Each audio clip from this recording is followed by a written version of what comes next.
Mayra Poubel, professora de História. A gente vai continuar agora a ver sobre o primeiro reinado de Dom Pedro.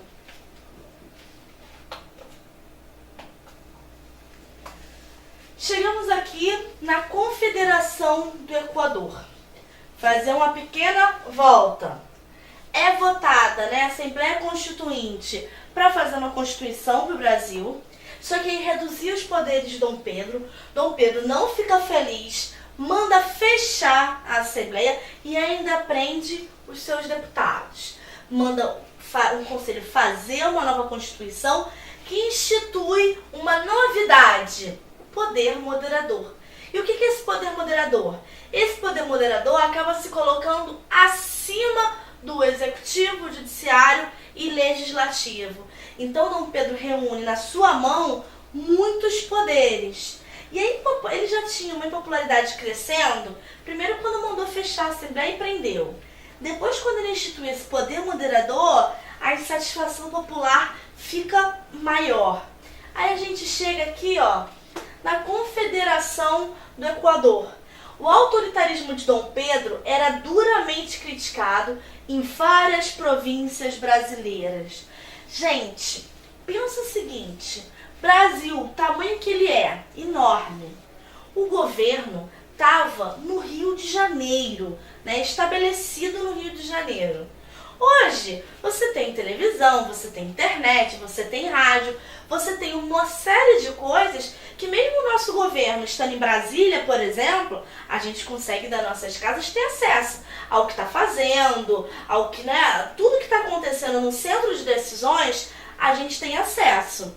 Agora imagina, lá nessa época, Dom Pedro no Rio de Janeiro, você acha que em todos os lugares do Brasil tinha essa conexão com o imperador? Não! Muitas vezes, até a figura de Dom Pedro era uma figura assim, imaginada, como que ele é, porque não tinha esse contato direto. O centro de decisões, o Rio de Janeiro, às vezes estava muito... Gente, não tinha estradas, aeroportos, não tinha essa transição que a gente tem hoje. Não! Era tudo longe, era tudo devagar. As cartas eram cartas que demoravam dias, meses para chegar. Então você não tinha muitas vezes essa conexão com Dom Pedro. Você não achava a figura do imperador, como aquela figura acima, imponente. Muitas vezes não chegava para todo mundo, todos os cantinhos do Brasil. E aí em Pernambuco, duas publicações criticavam as atitudes do imperador. A primeira era a Sentinela da Liberdade, liderada por Cipriano Barata. E tinha Atifes Pernambucano, Frei Joaquim do Amor Divino Caneca, conhecido como Frei Caneca. E aí o que essas publicações estavam falando? Só para vocês terem noção. O poder moderador é a chave mestra da opressão da nação brasileira. A fala do Frei Caneca. Então, essas publicações que tinham em Pernambuco começaram a discutir sobre esse poder moderador. Não foi as únicas que discutiram não, tá, gente? O poder moderador não foi muito bem aceito. Foi visto como um ato de autoritarismo, Fizemos a independência, ficamos livres de Portugal, mas a gente mantém uma monarquia e uma monarquia ainda quer se botar acima de qualquer outro poder. Só que em Pernambuco isso começou a ganhar ares de revolta, não só de contestação no sentido de não é legal, mas não é legal, vamos fazer alguma coisa para mudar essa situação. E junto com isso, então a gente tem um imperador crescendo em popularidade pelo autoritarismo. Junto com isso, você tem uma crise na economia atingindo o Nordeste. Que crise é essa? Queda do preço de alguns gêneros alimentícios, como açúcar, fumo, algodão. Junto com isso, você tem os altos impostos cobrados aqui no Brasil. E você tem altas constantes dos preços e aluguel. Então você tem inflação. Pensa o seguinte, você tem um imperador autoritário que institui o poder moderador, que quer se botar acima dos outros poderes. Junto com isso, você tem preços cada vez mais caros, aluguéis caros. Junto com isso tudo, você ainda tem o quê? Uma queda no preço dos produtos. Você vive da venda de certos produtos que estão caindo. Então, o dinheiro que você ganha está diminuindo e o dinheiro que você paga está aumentando. O que é isso? Então, a situação estava uma grave crise. Nesse clima tenso, Dom Pedro demitiu o presidente da província de Pernambuco. Então, já está uma crise econômica. E aí Dom Pedro vai e fala assim, não, a partir de agora você não é mais presidente da província. Sai que eu vou botar outro. Aí virou a revolta, né? Você já tinha ali uma insatisfação muito grande e Dom Pedro vai e impõe mais uma outra coisa, assim, mais uma medida autoritária, mais uma medida impositiva. E aí os pernambucanos reagem. O que eles fazem? Eles rompem com o império, proclamam a república e formam junta governativa. O que isso significa? Proclamou a república? Como assim rompem com o império? Eles rompem. Não somos mais Brasil agora. Agora a gente é uma república independente.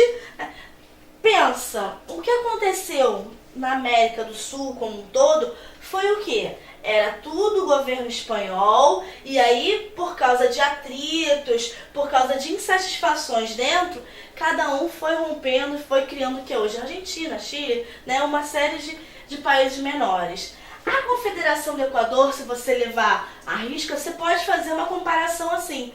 É como se eles estivessem tão insatisfeitos com o rumo que aquele império como um todo estava tendo, que fala, não vamos mais fazer parte disso. E preste atenção, eles instauram uma república, tá? Uma república no que antes era monarquia. Então tem mudança de política, né? Mudança de forma política. Tem o quê? Um rompimento em relação a Dom Pedro, em relação ao Brasil, e eles formam uma junta que pretende governar ali.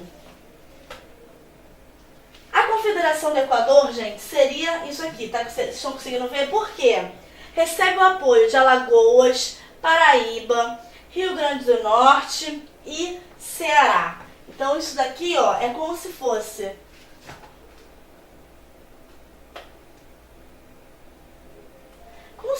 essa parte aqui separada do Brasil. É como todo o resto aqui fosse Brasil, ó. Isso aqui é uma outra coisa. Ali seria uma república diferente. É a Confederação do Equador, né? Seriam formados por esses estados aqui, o que hoje é Estado brasileiro. Por que confederação? Porque mesmo tendo uma unidade, né, uma sequência de poder, um poder único, eles ainda tinham certa autonomia. Pensa assim, Estados Unidos. Os Estados Unidos, eles têm aquelas leis únicas, né, as leis maiores passam por todos os estados, mas cada unidade tem também liberdade para poder decidir sobre certas questões. Por exemplo, no caso dos Estados Unidos, questão do aborto, das drogas, cada estado ali tem poder e autonomia para decidir como que vão ser suas leis. Essa Confederação do Equador seria um modelo próximo, né? Você teria um governo único, representativo, mas em cada uma dessas unidades aqui você teria uma certa flexibilidade. Então, assim, a República Pernambucana foi chamada de Confederação porque as províncias rebeldes obedeciam a um governo comum, mas mantinham certa autonomia. Então, isso daqui, gente, foi a Confederação do Equador. Mas o que acontece? Se reúnem, eles têm sucesso, só que alguns líderes rebeldes, como Frei Caneca e Lázaro de Souza, defendiam o fim da escravidão.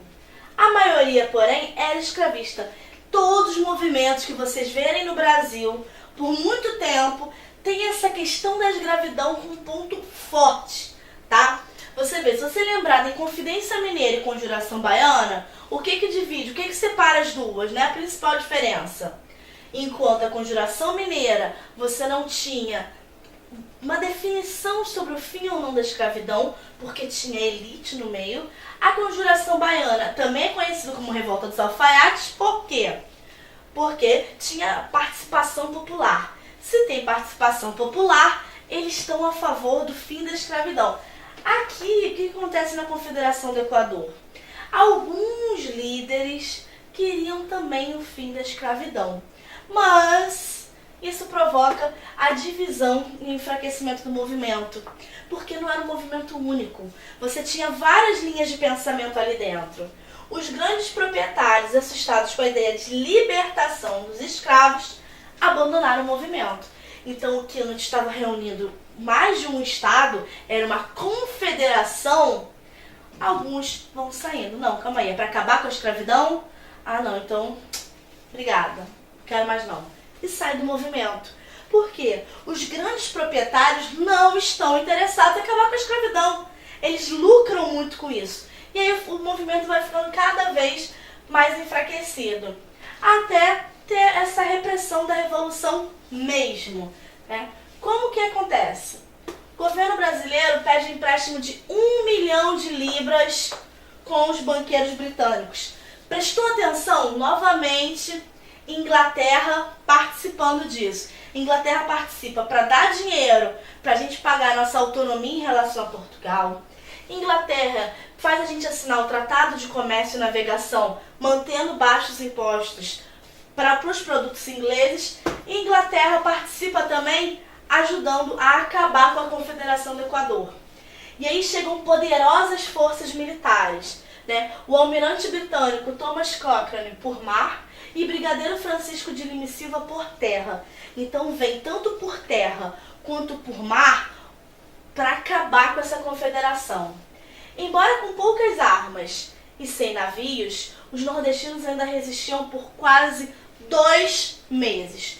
Isso é considerado uma coisa heróico, porque você chega com dinheiro, com tropas por terra e mar, e eles ali não tinham quase nada e ainda conseguem por 2 meses manter a confederação.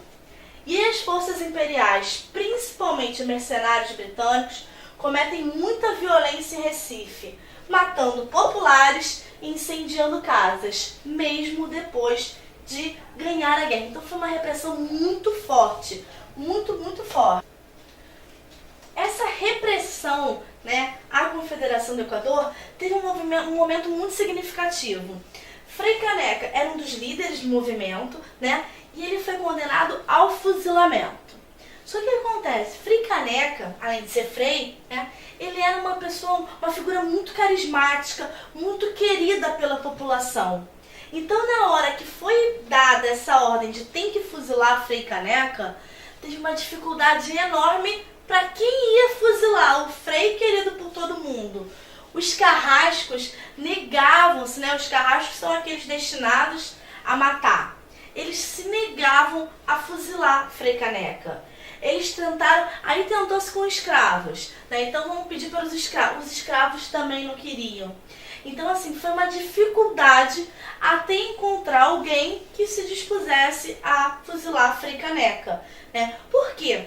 O Frei Caneca era um dos líderes do movimento, mas ele tinha um trabalho muito grande ali com a população, né? Ele era muito conhecido e querido pelo trabalho que ele fazia. Então, quem vai matar essa pessoa que todo mundo gosta? Essa figura aqui sempre aparece. Repara o seguinte, tem um soldado aqui com a arma para baixo. Muitas vezes isso é utilizado para representar essa recusa em matar o Frei Caneca. Então, gente, a Confederação do Equador foi um dos primeiros movimentos a questionar o Dom Pedro, né, a figura de Dom Pedro no poder, e quiseram se separar do Brasil, fazer uma república diferente e isolada. A gente vai ficando por aqui. Até a próxima!